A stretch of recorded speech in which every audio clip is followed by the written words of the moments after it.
नमस्कार दोस्तों, बुधवार की व्रत कथा कुछ इस प्रकार से है। एक समय की बात है, एक व्यक्ति का विवाह हुए कई वर्ष बीत गए। विवाह के बाद उसकी पत्नी एक बार अपने मायके गई हुई थी, तो पत्नी के मायके में रहने के कई दिनों बाद उसका पति अपनी पत्नी को विदा करवाने के लिए ससुराल पहुंचा। ससुराल में कुछ दिन तक रहने के बाद वह पत्नी को मायके से विदा करने की बात अपने सास ससुर से कहता है। तो बुधवार का दिन होने के कारण उसके सास ससुर ने कहा कि इस दिन बेटी ससुराल से नहीं जा सकती, इस कारण विदाई नहीं हो सकती। लेकिन वह व्यक्ति नहीं माना, अपनी पत्नी को मायके से विदा कराकर अपने घर की तरफ चल दिया और रास्ते में जाते वक्त पत्नी को बहुत तेज से प्यास लगी।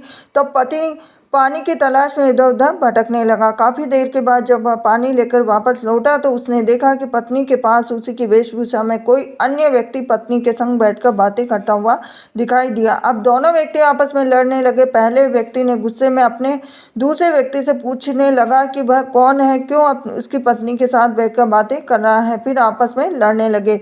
दूसरे व्यक्ति ने भी कहा कि ये मेरी पत्नी है। दोनों के बीच भयानक लड़ाई होने लगी। तब वहां पर कोई सिपाही आ गए और इसी से उसके असली पति के बारे में पूछने लगे। दोनों व्यक्ति को देखकर स्त्री हैरान हो गई, कौन मेरा पति है? तो वह दुविधा में पड़ गई, क्योंकि दोनों एक जैसे ही लग रहे थे। तो वह पहला व्यक्ति परेशान होकर मन में कहा कि भगवान, ये कैसी आपकी लीला है। तभी आकाशवाणी हुई कि बुधवार के दिन पत्नी को विदा करवाकर नहीं ले जाना चाहिए था। यह सब सुनकर पहला व्यक्ति समझ गया कि यह भगवान बुद्ध की लीला है। फिर वह व्यक्ति बुद्धिदेव से प्रार्थना करने लगा, क्षमा मांगने लगा। फिर फौरन ही बुद्धिदेव अंतर्धान हो गए।